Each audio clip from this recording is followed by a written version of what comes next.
Welcome to Gen 365 podcast. This is an initiative of Beyond the Veil Mission.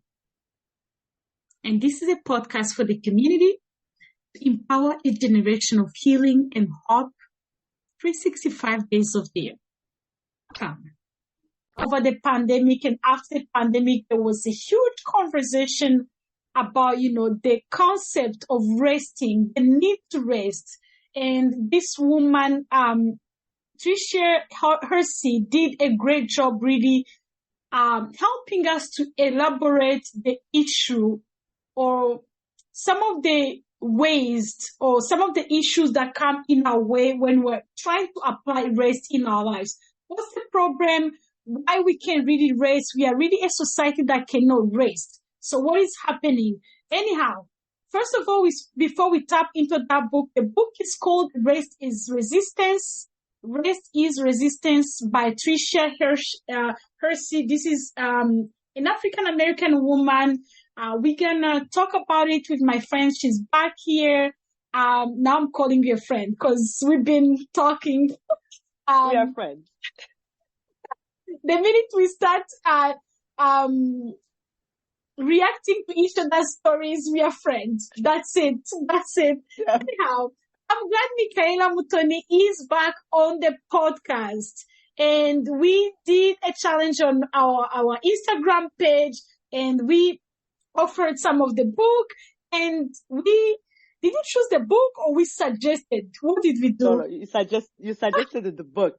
You were like, we're giving away this book. Who wants it? I was like, me, please. I want it. Oh my God. And thank you so much. So yeah, we suggested to offer some of the books about wellness, self-help book, because at Beyond the Veil, what else? We always promote wellness, and wellness is not just sitting in counseling room. It's all the things that we do in our lives that promote our well-being. Michaella Mutoni, welcome back again. How are you? Thank you so much. I'm doing well. How about you? I'm doing great. And I just need to know, we gotta talk about rest. Yeah. I need to know, how are you feeling today? Today is great, actually. Today I had a tough day at work, so I was not happy. But then I had spinning with a friend, so that helped me work out my frustrations. Mm-hmm. So I'm happy to be here, and I'm in like a much better space. So it's great. Okay. Yeah. How about you? You know what? I've been using a lot grateful. Yeah. And I think I'm gonna use it again. I think it's a general way to describe. I am feeling secure. Yeah. I think literally I've been feeling secure, more grateful, content, and terrified. Yes. Okay. And terrified, content, grateful, hopeful, and what is, yeah, I think that's one way I can describe how I'm feeling right now and how I've been feeling lately. Yeah. Okay. Well, before you say terrified, I was going to be like, well, I really love that for you, that you're feeling secure and content and grateful. And then you say terrified, and I was like, oh, I wasn't expecting that one. I would ask you, what are you terrified of? But then I feel I would be taking us in a different path. So yeah, I think we can experience different emotions at the same time.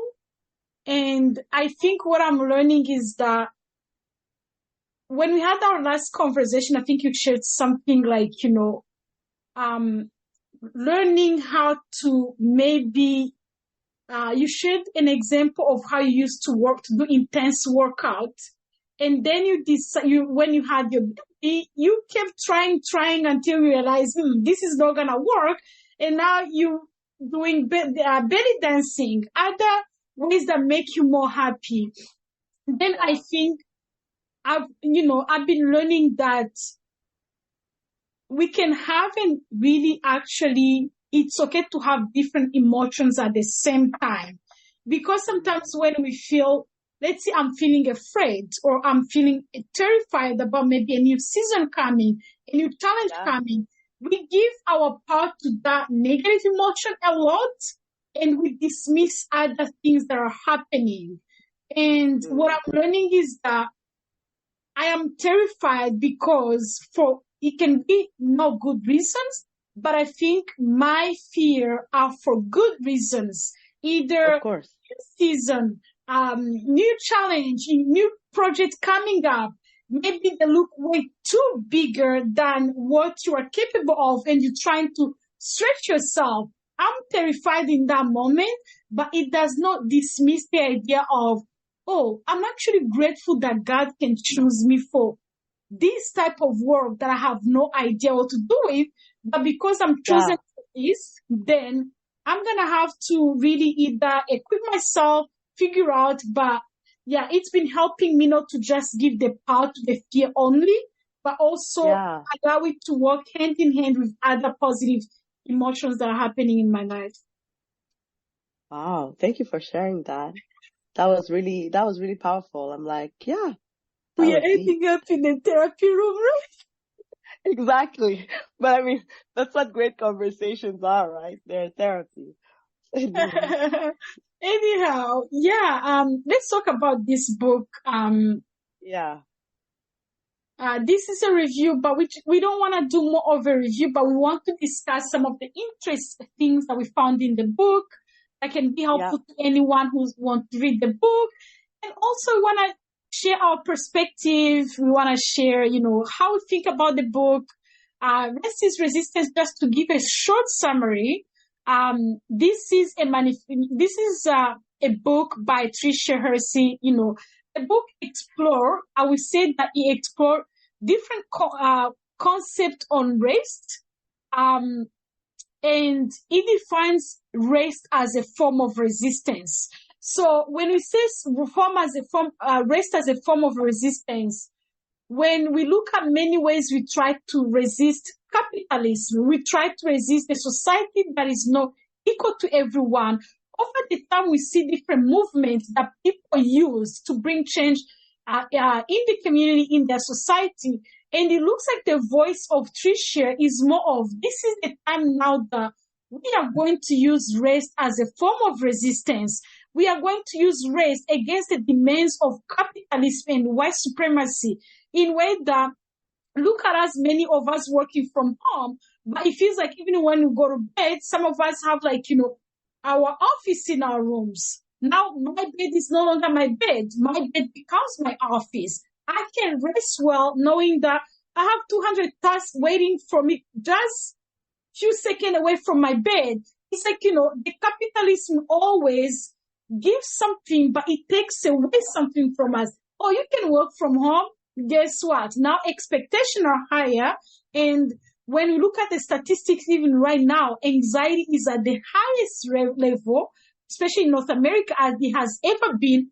And many people are working from home. We are expected to have more time for ourselves, but it's not working. So in a summary, it's like, she's elaborating, exploring that concept of rest. How can we really use it as a movement to fight the demands of capitalism?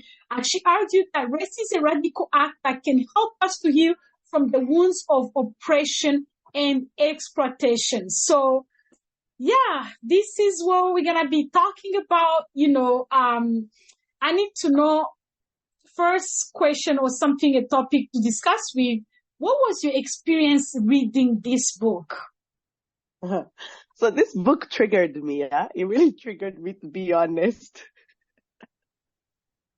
I was like, oh no, I already told Lydia we would talk about this book. Should I do it? But I'm not a good rester. Like, it's so interesting because she calls out capitalism and the way we work to live. And I really saw myself in that in some ways. I mean, I like nice things. Nice things require money. Money requires you to work hard. And so it really led me to think a lot. It was very much needed. Mm-hmm. And it was the type of book like I would read and I'll be like, okay, that's enough for today. And I would change. Like I would go do something else because I was like, that was intense. I needed Yes. to process it. And then it was very much an activist book. Like I wasn't ready. I wasn't ready for that level of activism from her, like how she goes into like Black American history and like how capitalism and slavery and things like that. And obviously, like as an African person, as a Rwandan person, I don't necessarily share that experience with her. But I was able to kind of relate it to colonization and patriarchy. So I could still understand what she was saying. Yeah, I think this book can, you're right, it can really actually benefit a lot, especially people who are more interested in activism as well.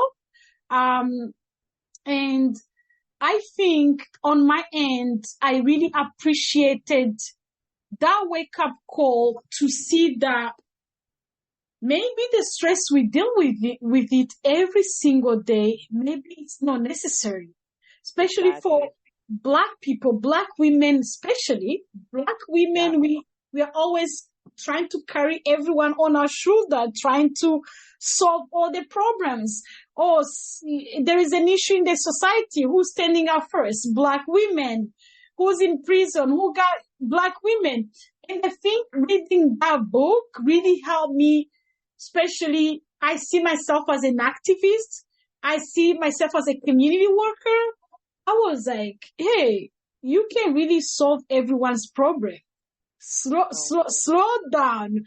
I think this book for me was a really wake up call, and also to realize that there are always to be so many demands. Every new change is going to bring a demand because there's nothing really this society, this capitalism create without expecting a piece of us.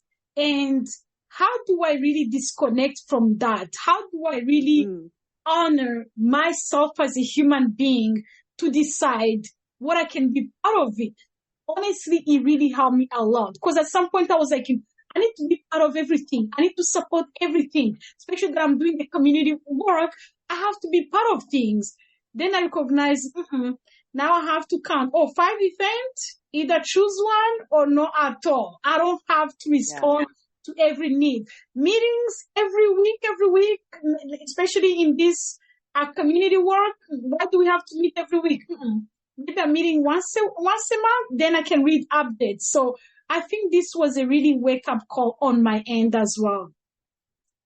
Okay, so the other thing I want us to talk, Hersey argues that race is a form of resistance against the demands of capitalism. And I think this is the overall summary of how someone can describe her book. And how did you find this statement? I agree with it. I do really think that resting and taking care of ourselves goes against capitalism in some ways. So let me share an example. Like, I used to work in an office, right? So it's like you're in the office, you have to sit there and work. Even when you're done your work, you just have to be there, But it's like, why? And now I work from home, but it's almost like that conditioning has stayed with me, where it's like, if it's between 9 to 5, like I have to be at my desk, I have to be working. But I'm a very productive person. Like if I sit down and I concentrate, I can get a day's work done in like 4 or 5 hours, which means I can at least take a little 30-minute nap, And some days I'm like, yo man, I'm really tired and I don't have meetings. Like I could go take a nap and like nothing is gonna happen. And I'm sure after that nap, I'll probably be more productive. But it's like, there was something like, no, you should not go rest because you're supposed to be working, And so when I was reading her book, I was like, why don't I take that nap? So now like every once in a while, I'm like, yeah, it's okay. I'm tired. Nap time. I'll go take the little nap, you know. And it's also very cultural, right? Like if you think about it in North America, it is a very capitalist type of setting, right? Where it's like work, work, work, work, work, work, work, right? And there was always this saying like the poorest people are the ones who work the most. They're the most hardworking people. And there's that whole concept of like work smarter and not harder. But it's like if you're working all the time and you're tired, you don't get time to think. You don't get time to be creative. You don't get time to like think of ways to get She out. used a lot the word dreaming. Yeah, to dream and think of how to get out of this current situation because you're stuck in the wheel and you keep going and you keep going. But if you think at like the Mediterranean, like Italy, like the countries of the South, or like you think about Latin America, or you think about Africa, people take naps, man. People think the siesta is real, you know, when shops shut down because they realize like, yo, life is here, like life is important. We need to rest, right? Yeah. So for me, that was kind of eye-opening. She forced me to revisit that. Absolutely. Even like, you know, the Western culture, often when people go to Africa, people do things slowly. This is bad for the business. Why do we need to do things fast? You know, why, you know, sometimes I used to be like that when I go back home. I'm like, oh, things have to change. But then I'm like, nobody changed how we do things. Let us take our time. Let us really do things, you know. I watch a lot of Korean drama, and I like when they talk. Do you watch them? I have a friend who loves them, so she has forced me to watch some of them. So I know what you're talking about. I am right now recruiting all my friends to watch Korean drama because I am a huge fan. I like the way when they talk, when they eat, when they express their emotions, they take their time. Someone might be wanting to tell you, let's see, I love you or thank you. First, they look at you straight in the eyes, pause, you like, what is happening? It takes 2 minutes, and then they're like, thank you. It's like, it's coming from somewhere. It's not rushed. Honestly, when I watch this Korean drama, I think they really help me to feel calm. They calm me down in a way. They help me. It feels like actually reading a book because I'm not watching a movie. Oh, a scene has to come right away, fast. It's like so slow. Like everything is so slow. So I think, you know, I agree with really this statement because when you look at when the slavery was ending, one way to protest racism was, you know, either this social movement going protesting. Even if you think about this Black Lives Matters protest, everything, but the new movement is rest. How about you know, maybe if we are not benefiting from this, let's say society, or how about we choose to rest instead of going to protest outside? How about like, you know, for example, when you look at the statistics, they say many Black people work harder, but they earn less. Why is that happening? Maybe choosing now to work smarter and rest more so we do not respond to those demands. I think really this statement was really powerful, and it's a new way to claim our right. It's a new way, you know, what do we have to come up with different organizations, so many things to respond to the failure of our government. What if we decide not to, so the government can do their job? Because we end up doing this work, many non-profit, the regulations, we can pay you to do this work. Guess what? All non-profit are doing the work the government failed to do. The people being paid in government office, they can't do their job, and now we have to start non-profit to fill in the gap, and we can't even be paid. And most of the people are experiencing burnout, working extra hours, and you're not even paid. So rest as a form of resistance, I think it is the way. Honestly, it is the way. And, you know, Let's tap into race being a political act. And I think that's what we're talking about. What are your thoughts on this statement? And I think on my end, I shared a piece of that. But for you, what do you think about that race being a political act? Yeah, I also agree with it. I think that rest sets women free. The way that I interpreted it as a political act is that there's so many expectations on women, right? Yes. I think that's like a result of the patriarchy, whether it's running the community organization, like you said, whether it's always being there for everybody, giving and serving, whether it's like being the main house person, like house manager, like being the main person who is active at the house, you know, like women are tired, you know. Yeah, we are tired. And they're still working and they're still taking care of the house. And you see it like old moms, like mamas, you know, and they're still doing as much as if they were like 30 years old, you know. And it's like, so when do they get to rest? Like, when do they get to slow down? And so for me, that's where resting is a political act, because you're like, you know what, I'm tired of the BS. Like, I'm gonna prioritize myself. I'm gonna prioritize my health care, my health first, because if you're not okay, if you're not rested, then nothing that you work on is gonna be what it could be, right? Like, you cannot give from what you don't have. Yeah. You know? Yeah, absolutely. I've been even reflecting on these conferences that never end. Conference about this, conference about that. She has a ministry called NAP Ministry, the author of the book. I follow it. And she organized events where people just come to sleep. Like, you sign up, and I'm like, take a nap. if there is any event like that, I'm gonna sign up, take my money, I'm just coming to sleep. And I'm like, you know, all these conferences, all these things, especially this summer, I had an experience. I attended Women Deliver Conference. It's one of the feminist conference around the world. I think this one was was it the sixth one so far? I think they organize it every 2 to 3 years, and Africa was the first time. It was big. It was like, I remember when I traveled to Rwanda, I took Ethiopian airline. When we landed in Ethiopia, I found myself like in the middle of so many women. And for some reason, I was like, I asked one of them, are you going to the Women Deliver Conference? She's like, yeah. And everybody started coming. The entire plan was women going to the conference, and we connected from there. And these were like over 6,000 women coming across the globe.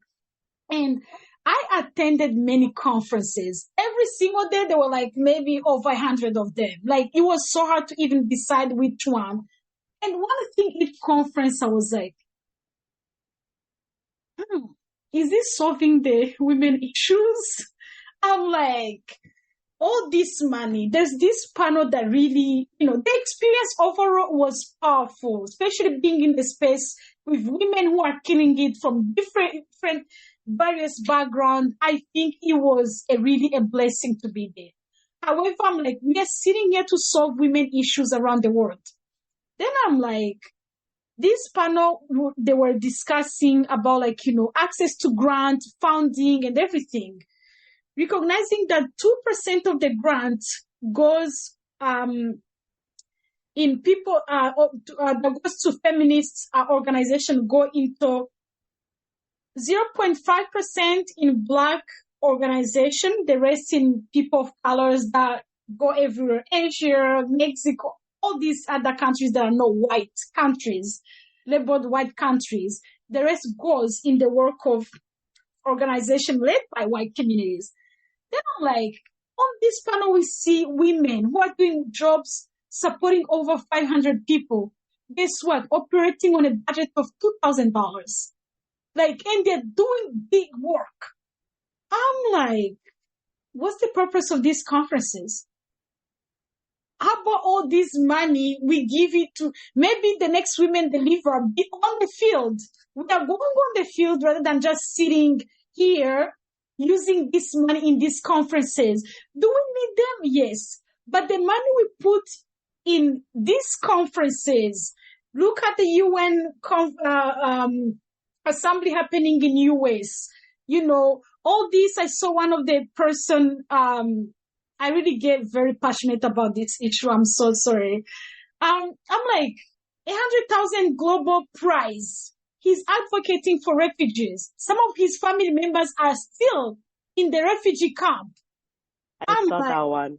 Isn't this a scam of capitalism? This young man is going to go home celebrating UN. The UN is not really solving the real issue. So I think this topic, You are tired. You are tired. Yeah. You know, funny story. I thought I would work in non-profit until I realized it's a scam. And I was like, it's all right.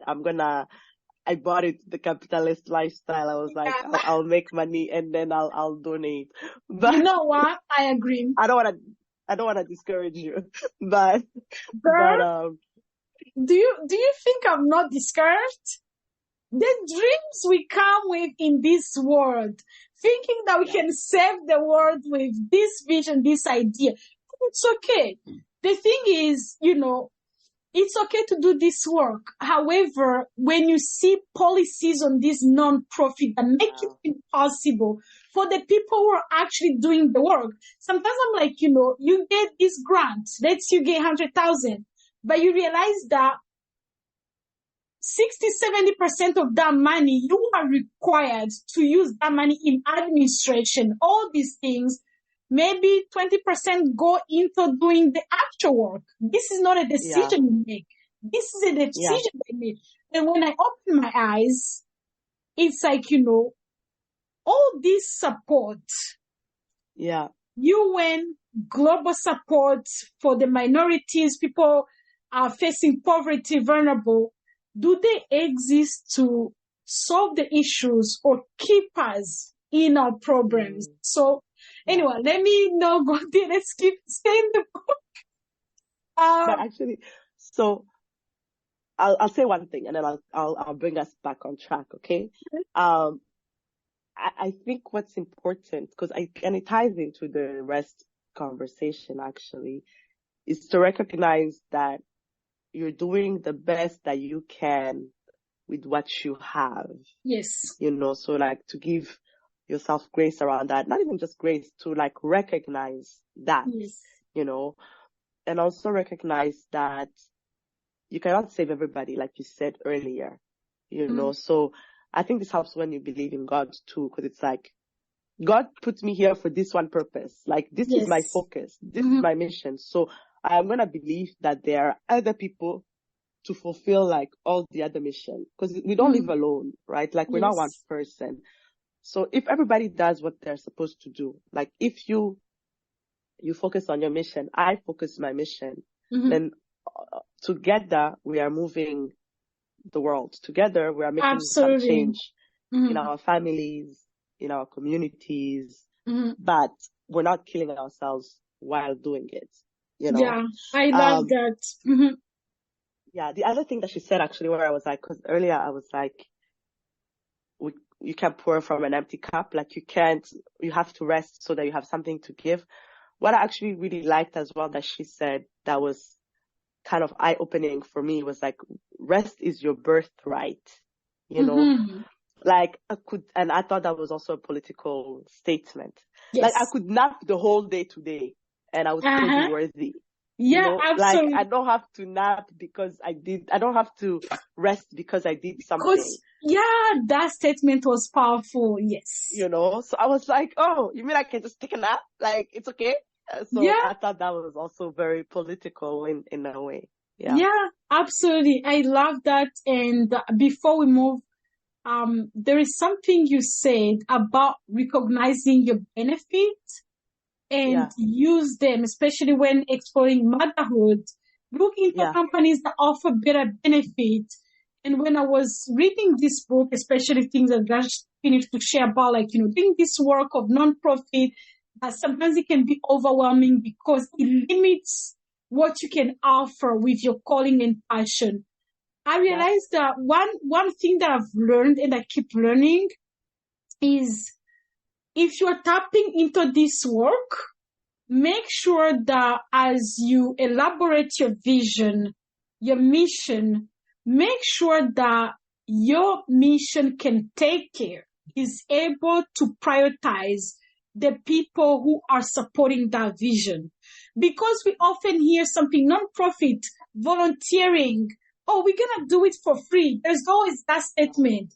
But is it really, you understand even people work for you when they're working for non-profit and they're being paid to do the work.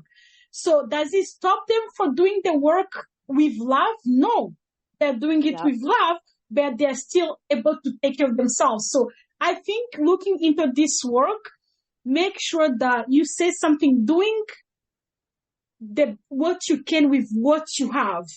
That means if you have your team, don't overwhelm your team in achieving a million things that you know that you can't afford to support them. You can't afford maybe to help them having that one day off to rest. So it is important to really elaborate your mission and mandate to be able to take care of the well-being of the people who are supporting the work and everything. Anyhow, I want to hear what you think. Hersey provides a number of strategies for incorporating rest into our lives. You know, some of the examples she talk about, you know, mindfulness, creating a routine, vacation, sleep, all these things we often hear. And I want to know, what are your thoughts on these strategies? You know, did she provide anything new? Because we always see all these self-help book be like, you know, 5 ways you can rest better, vacation, sleep, take care of yourself. Is there something missing, or she, you know, how can you compare the strategies she shared with other authors or other experts on rest? Yeah, it's so interesting because in her book, she actually kind of gives shade to all these self-help Instagram and all of these like self-help strategies, saying like it's very superficial, right? But for me, I think what helped me is how she said, you don't have to wait for the vacation to rest. You can rest now. You can rest today, you know, because I think for me, resting was always almost like an escape. It's like, oh, I'm going to go to Rwanda. That's where I'm going to go rest, you know. Yeah. But I'm not going to Rwanda tomorrow. Like, I'm going to Rwanda in 6 months or maybe next year, you know, like that's a big trip, like, you know. So what is it? So am I going to wait 6 months to rest? Like, what's going to happen in the in-between, you know? And so for me, it was like, okay, well, if I'm still here, if we're not going to Rwanda or going to a nice island, Cuba or something, like, what can I do right now? And that's actually where the idea of doing a staycation came. Yes. Because I could really, I was reading the book and listening to it as well. I was like, oh yeah, I could do something now. And initially I was like, this is stupid. I'm just going to stay home and do nothing. But it was the best thing ever because it gave me time to actually process all the mind stuff that I had, because I was always doing something. And then I had like this long mental to-do list that I hadn't worked on, you know. So it was great. And then another way that I think I've incorporated what she said is, like I told you a couple of weeks ago, I went to Montreal and I had a girls' weekend because I really was like, I'm tired. Like, I just want to spend some time with my friends, you know. And I think that was as a result as well of kind of listening to the book and reading the book and being like, I don't need to wait. I can figure out, there is something that I can do now to help me feel better. So for me, that was helpful. Yeah, absolutely. I think especially that her book touched more on the political side. I also think that she really elaborated all the issues and all the things, but I also wish that she could have provided some of the strategies that we can use to fight that. You know, if the whole book is about, like, you know, using rest as a form of resistance to fight against capitalism demand, then tell me how. Do I wake up and quit my job, then what? But although that's not the message, because sometimes some of the people never read the book, they have a misunderstanding that that's her message. but that's not her message. But sometimes it's like, we talked about, like, in our last podcast, how the village now is no longer free. Sometimes you're gonna use the means to be able to rest. Even like, you mentioned staycation. Sometimes I can organize a retreat in my own home. I plan, maybe usually if I can, I can book a retreat home, but if the money is not money, I can be like, you know what, this date, I'm gonna have my kids away Saturday, maybe Friday, Saturday, Sunday, and off my phone in my room. I'm gonna Uber Eat and rest in my home, really clean my house, make it really a place that I can be like, I wanna be here and then be away. So I think you said something, I don't wanna rest because I did something and I deserve it. It is my birthright. That means even, let's say some of people have like, most of the people you have 15 days from work or vacation, maybe 5 days sick. Those are your days, you have right to them. Why do we always have to wait until I'm sick? Until there's the waiting of someone? How about I use those 5 days simply to do nothing because there's no plan? Because we use those days to assist at the event and we come back tired. So I think really this book was a wake-up call. And I need to know, there's also something she mentioned about race as a radical act that can help us to heal from the wounds of oppression and exploitation. In what way race can help us heal? I think this one, I loved it more. Yeah. Do you? I struggled with this one. I was like, does it help us heal from the wounds of oppression? Tell me your thoughts first, and then I'll go. So I think, especially we are speaking coming from the place of Black women, or let's say women in general. There's so much expectations, not only our families, not only, it's not always a bad thing expecting something from us. It's not always bad thing that people can expect. I think as human beings, there's always that need to depend to one another. However, I think when we look at the society and the way, women especially, when we talk about exploitation, let's start with exploitation. Yeah, okay. It's not just like, let's see, we pop these babies to create the world. That's already enough work for us. Then, so there's someone who some people sometimes they do, what feminists really care? We used to just be women, make babies, cook, and now we have to make babies, be the CEOs, do all these bigger things, and we can't even do it. So I think the exploitation is like, there's always, every time, there is a time of my life I realize, every time I created the free time for me, something would take it. It's like, I was maybe in school, now I'm done school, I'm going to just be doing my internship, there's more time for me. Then my son started a new program because he can see that mom is home.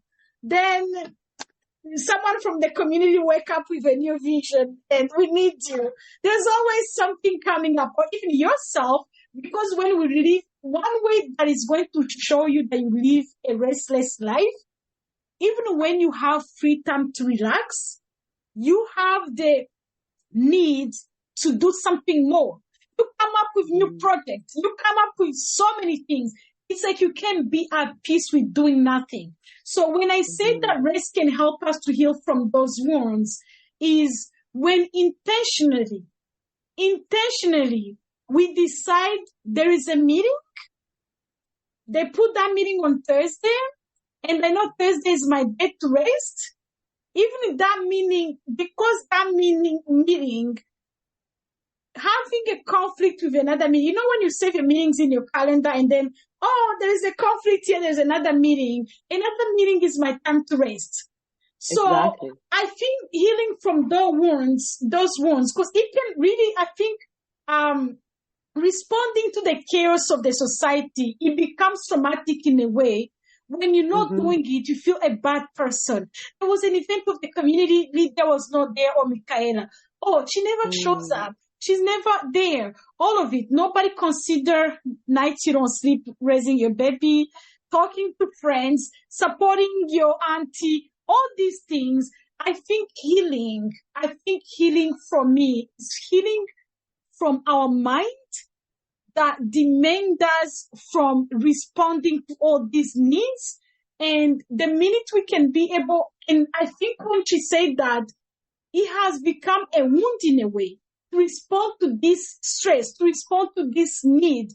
Even if you think about our children, at some point I used to respond to their need all the time. Oh, my son want to go play soccer. Oh, let's go. You want to do that? Oh, let's go. Then I'm like, this cannot work.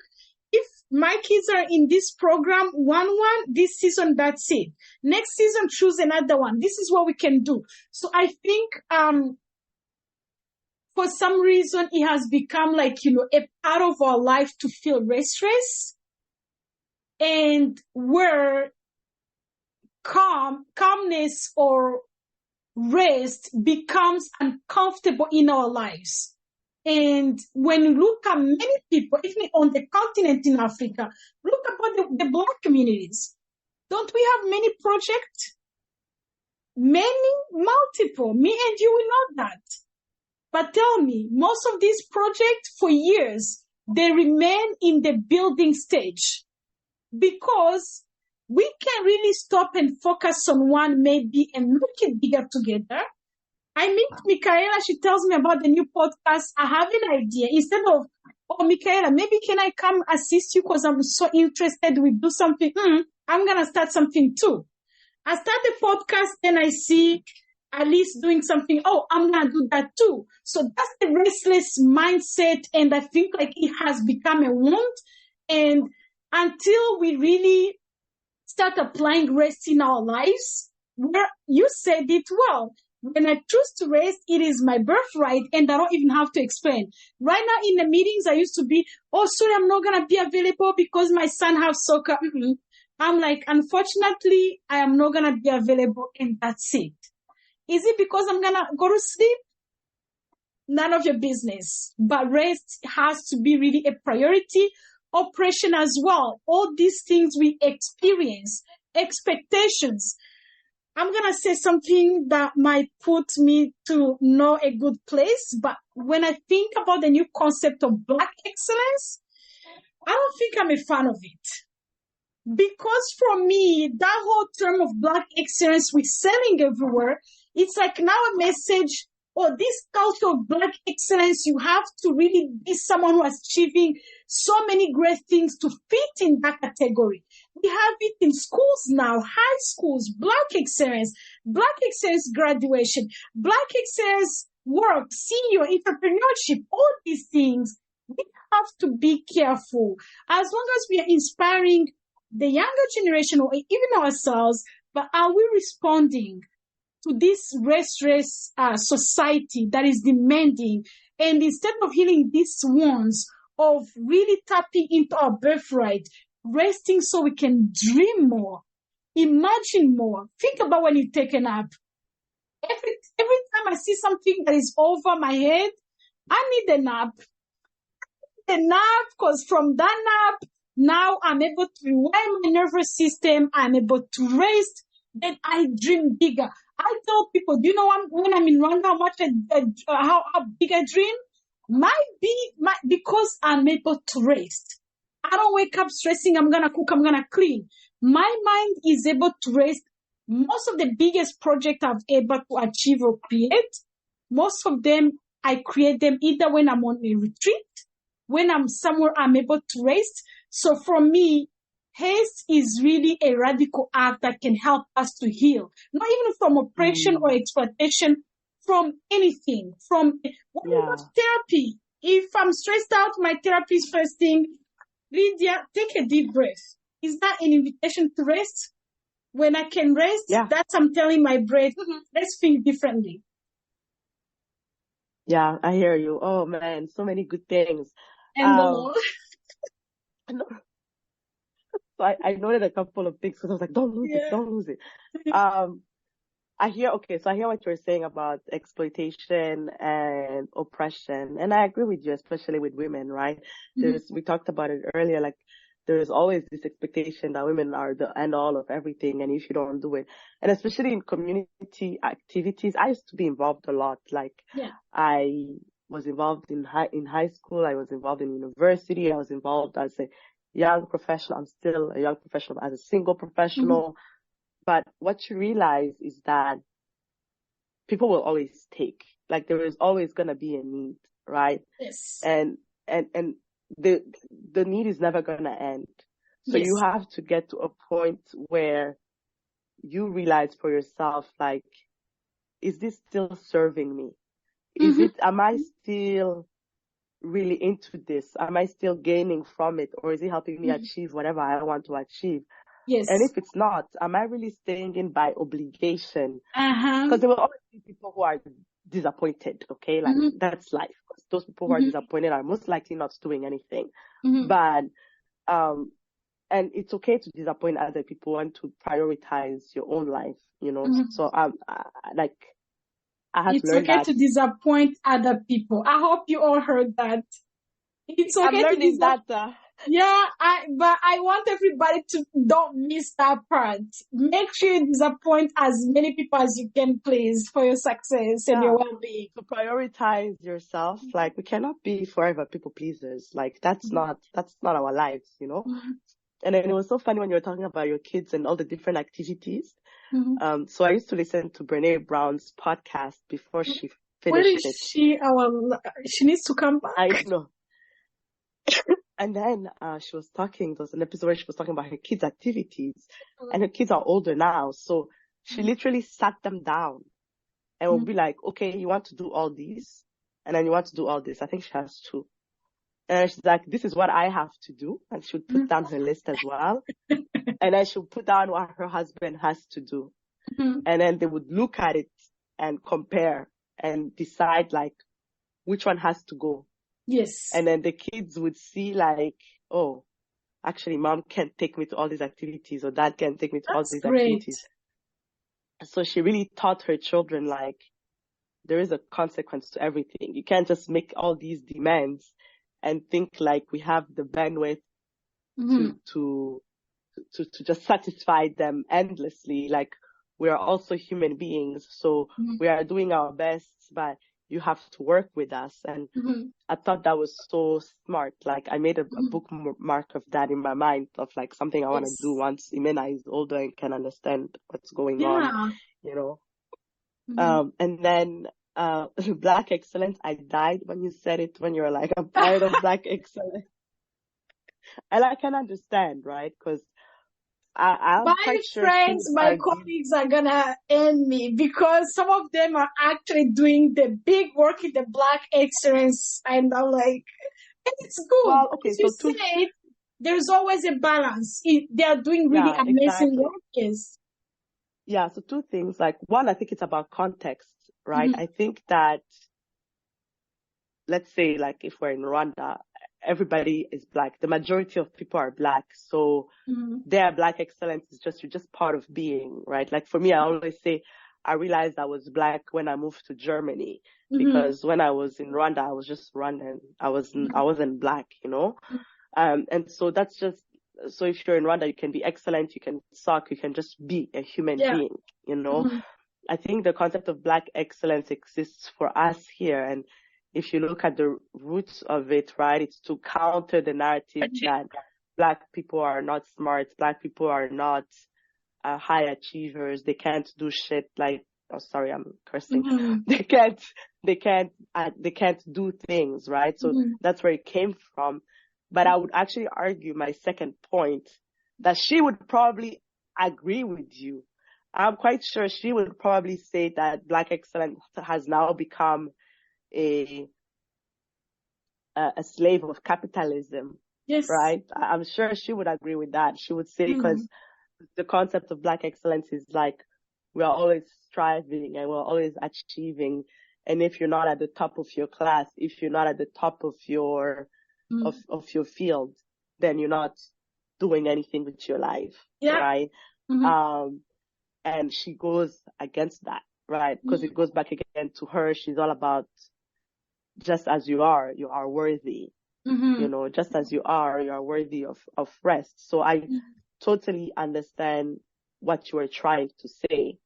And actually it's something that I have had to unlearn.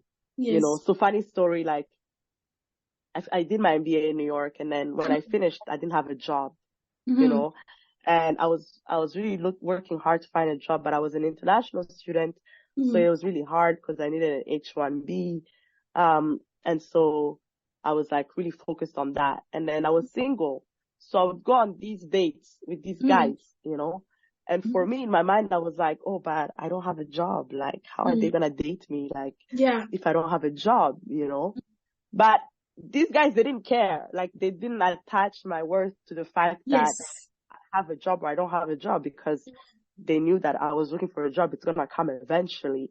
So I was the one who was more tied to my worth of having a job and being tied into this whole capitalism and thinking I'm not worthy if I'm not working, right? Whereas like the guys I was dating, they were like, yeah, it's all right. Like, but that also ties into the fact that guys don't really expect their wives to work, all of that jazz. But for me, it was like such a big deal. And for them, it wasn't. So, and for me, I was failing. I was not being Black excellence because I didn't have a job for like 6 months, you know? And when I think about it, I was so tired. I think I was probably depressed. And that's really a wound, right? That's a wound of, exploitation and oppression. So I understand what you mean. Yeah, even that one, that's what we're talking about, like, you know, Women's Day celebration. Who do we celebrate? Woman with PhD, but the woman maybe who did not finish high school, but who is serving the community in a way. Can we celebrate that woman? I think healing this wound of how we define achievement, success, vary depending on what success means to us. For sure, everyone desires success, but what does it mean? What does it look like? Someone having children, just maybe a simple work, being able to provide for their family, that's enough. And also someone deciding, I want to run multiple companies. That's good for you too. So we have different desires and we are content in different ways. Closing the conversation. Okay. So I am glad that we are having this conversation, and I think I really loved how the balance and your perspective in really looking at something with different angles. Like, you know, maybe there's a negative thing to it, but there's also a positive side to it. And I think it's never black and white. There's always the gray area, the middle ground in between. And we always have to look at it, you know, especially with the conversation, Black excellence, all these things. It's also uplifting many Black people across North America now, knowing that someone can really see my worth, someone can really see my work. So it's always really looking into the middle ground all the time. I just need to know, what are your thoughts on the book, you know, Rest is Resistance? Do you think it's a book you can recommend to anyone, to someone who's looking into learning about the importance of resting? Yeah, definitely. I thought it was a great book. It gives you a different perspective.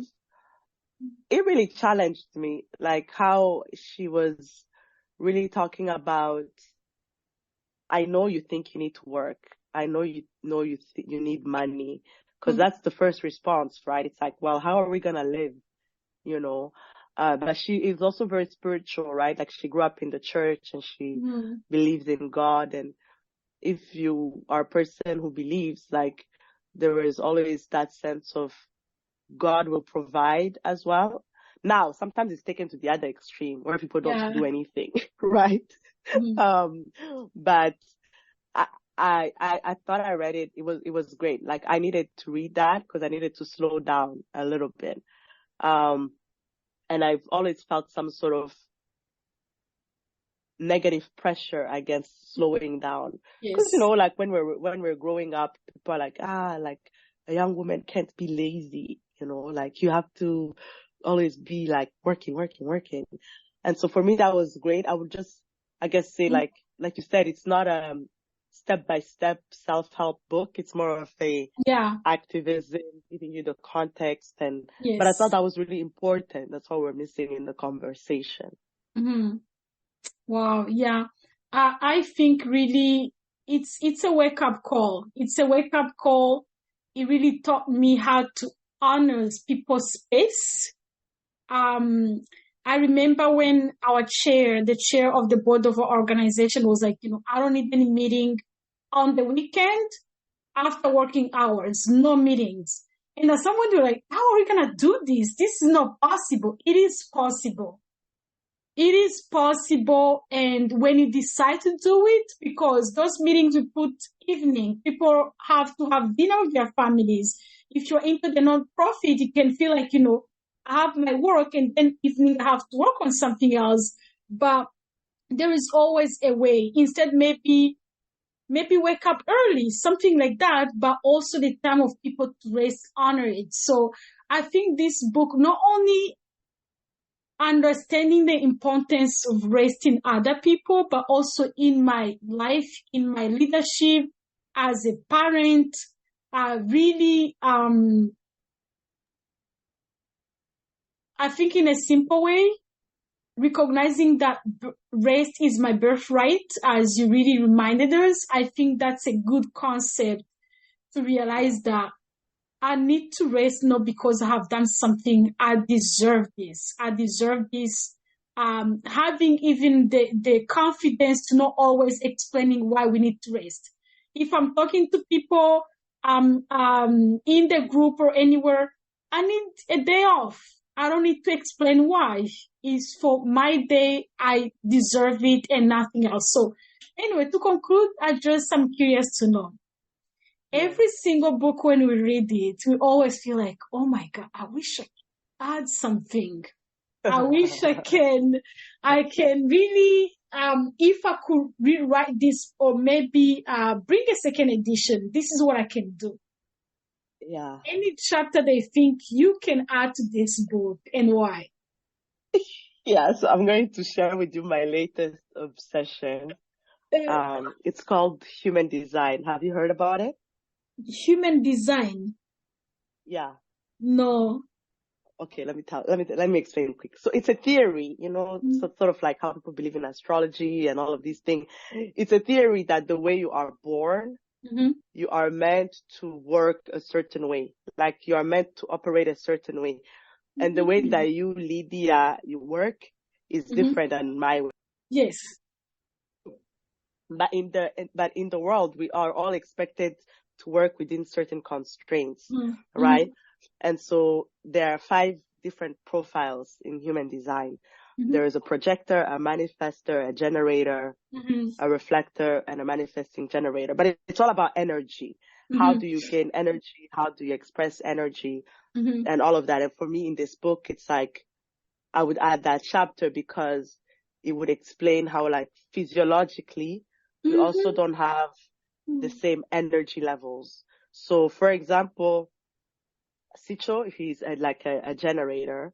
So he has like a lot of energy. He's always doing things. He's very active, like always doing something, and it makes him happy.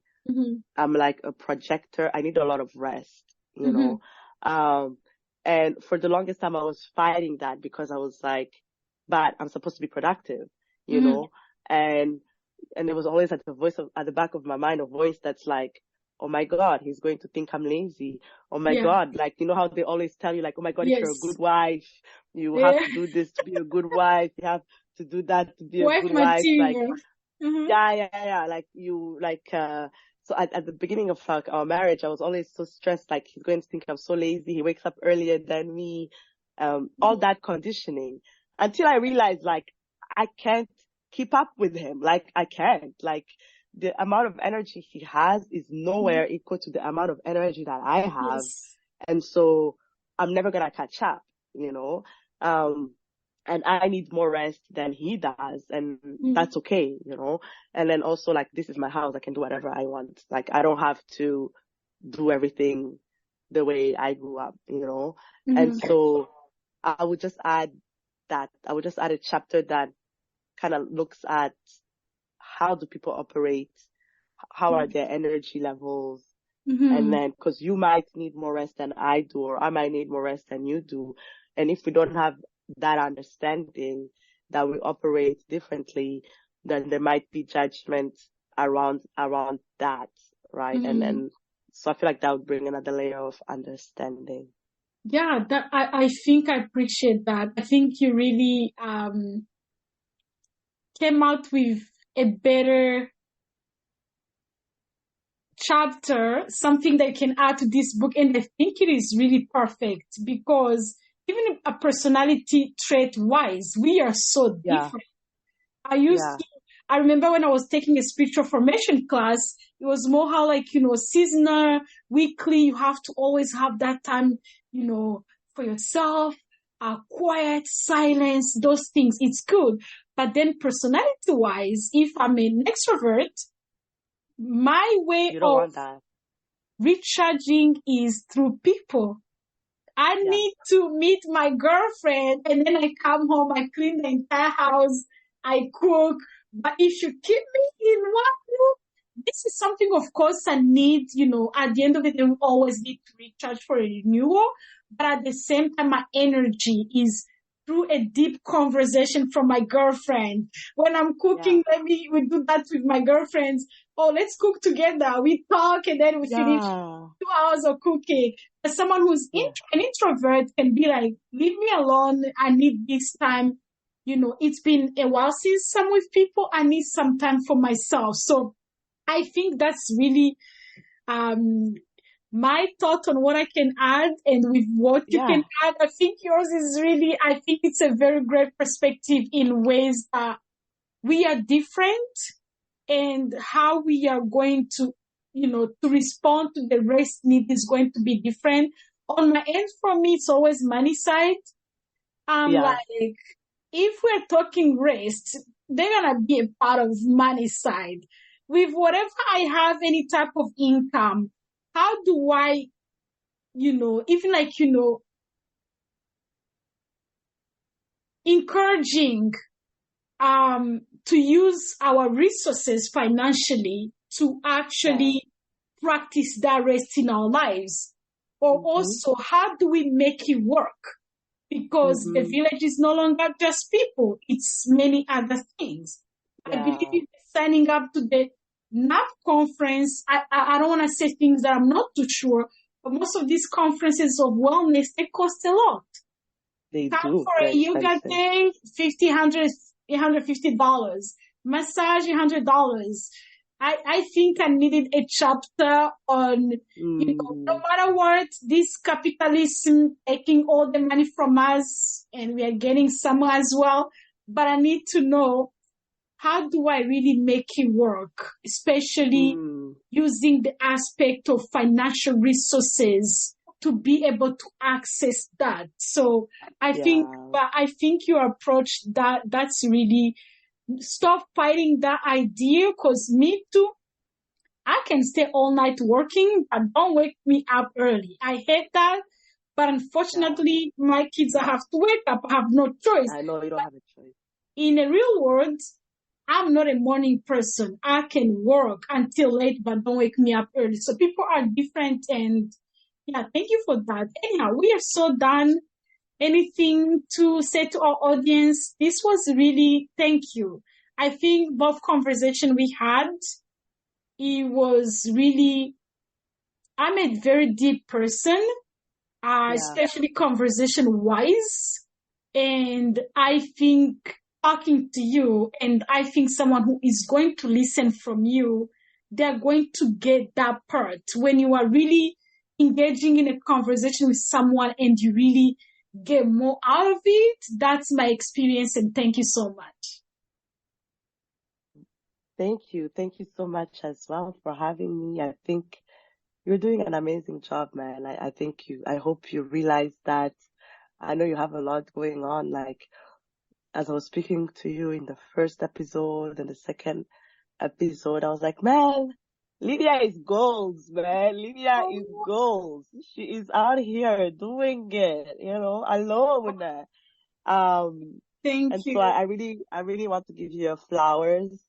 Thank I you. really want to appreciate you and all the effort that you, that you put in, like, I know it's not easy. I've had a podcast before. I know how much work it is. Um, and so thank you for this conversation. I think we both needed it. Yeah, we did. That's our evening conversation. Thank you so much. And to our audience, let us know what you think. Share your thoughts, share the conversation. There was really so much that can benefit anyone. Thank you. That's it for the week. We hope you gathered your dose of resilience for the week ahead. Follow Gen 365 podcast to know when the next episode comes up on Spotify, Apple Podcasts, Podbean, or Google Podcasts. Share with your friends, community, and family, and do not also forget to follow and share your feedback or questions on our community organization social media at Beyond the Veil Mission on Instagram, Twitter, Facebook, YouTube, and LinkedIn. Or learn more about our work via our website at www.beyondtheveilmission.com.